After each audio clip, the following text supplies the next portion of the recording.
They struck without warning, and they struck with contempt. It was the dominion of Kalshara, an empire of crystalline warriors who prided themselves on millennia of unchallenged dominance. To them, humanity was a fledgling species, a civilization fresh from its cradle, barely 2 centuries into the stars. They considered us amusing, apes wrapped in metal shells, throwing sparks into the void. So they chose their target carefully. Not a military outpost, not a fortress, but a colony. Verdant Reach, a garden world with oceans of emerald algae and forests of towering bluewood. 20 million settlers lived there. Farmers, scientists, families. The Kalsharan fleet did not announce its presence. They came in silver spears of war, cut through the planet's orbital defense grid, and rained fire across the surface. Cities turned to glass. Oceans boiled. Children were vaporized in their schools before alarms even finished sounding. And when it was done, when Verdant Reach was nothing but a blackened husk, the Kalsharan warlord broadcast across galactic channels. His words dripped with arrogance. "This," he said, "is the fate of pests who scurry too boldly into realms of kings. The humans would do well to remember their place. Their cries amuse us. Their weakness defines them." And across the galaxy, the message was heard. Empires listened, some nodding in approval, others silent in pity. Humanity they thought would break. Humanity they believed would beg for mercy, but no mercy came. Not from them, and not from us. Mockery in the stars the Kalshara celebrated. Their soldiers marched through crystalline halls, banners glittering in the light of alien suns. Their leaders toasted in echoing chambers of glass and steel, boasting that they had taught the humans the sound of despair. Even their lesser vassals joined in the mockery. Across comm channels and shadow markets, jokes spread like wildfire. Humans crying, humans fleeing, humans on their knees. To them, Earth was civilized, too civilized. A species of artists, philosophers, dreamers, and traders. Too soft, too patient, too afraid. Whispers floated in the dark taverns of neutral stations.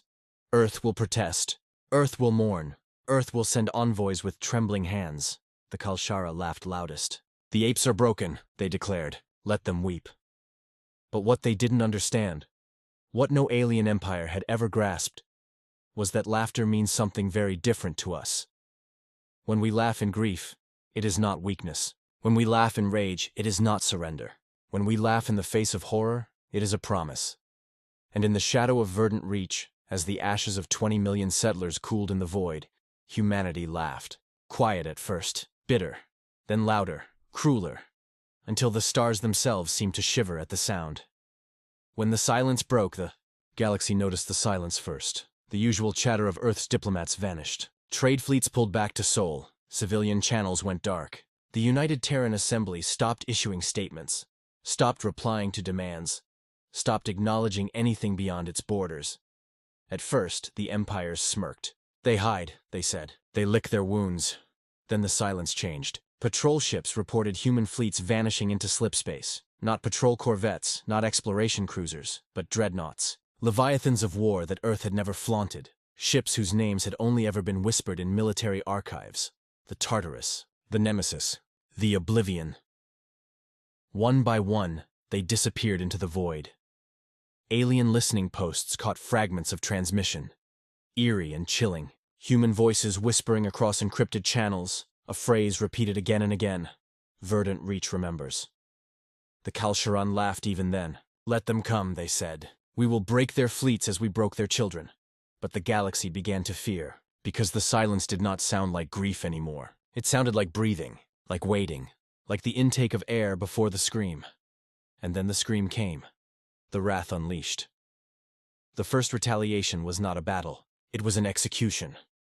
The Kalsharan Ninth Fleet, boasting 40 capital ships, was patrolling near the edge of their empire when human vessels emerged from the void. Not dozens, not hundreds, thousands. Black hulls gliding like shadows, their weapon systems burning cold.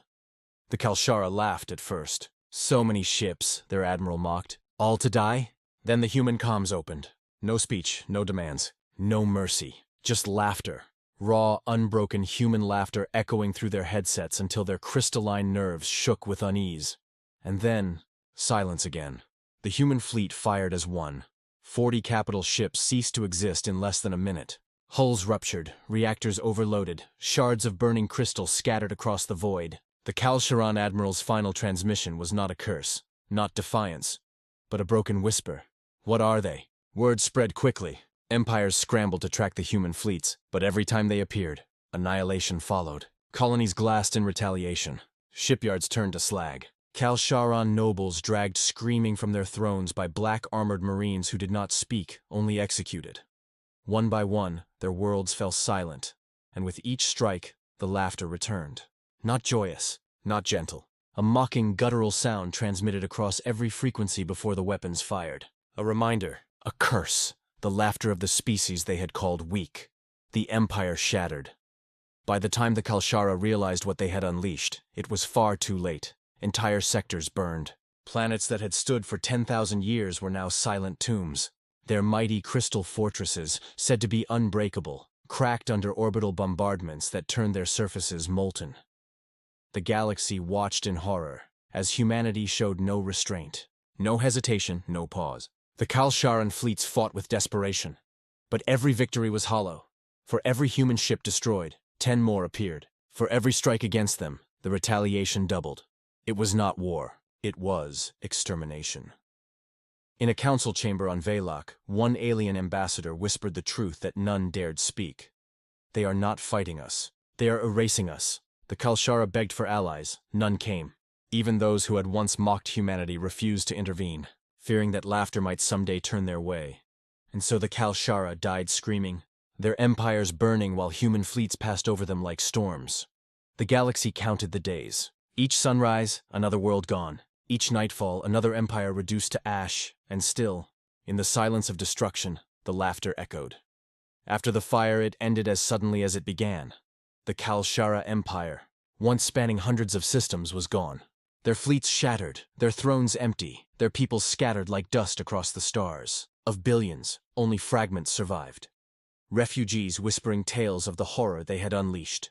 Human fleets withdrew, leaving behind only the silence of dead worlds. No declarations, no treaties, no explanations, just the memory of their vengeance. The galaxy trembled. On distant stations, in the halls of other empires, whispers spread. The humans do not forget. The humans do not forgive. They laugh as they kill. And in that whispered fear lay the truth. Humanity's patience is vast, but their vengeance is infinite. The Kalshara had taught the galaxy a lesson written in fire. You may call Earth weak. You may mock their kindness, their patience, their peace. But if you draw their wrath, you will hear them laugh, and then you will hear nothing at all.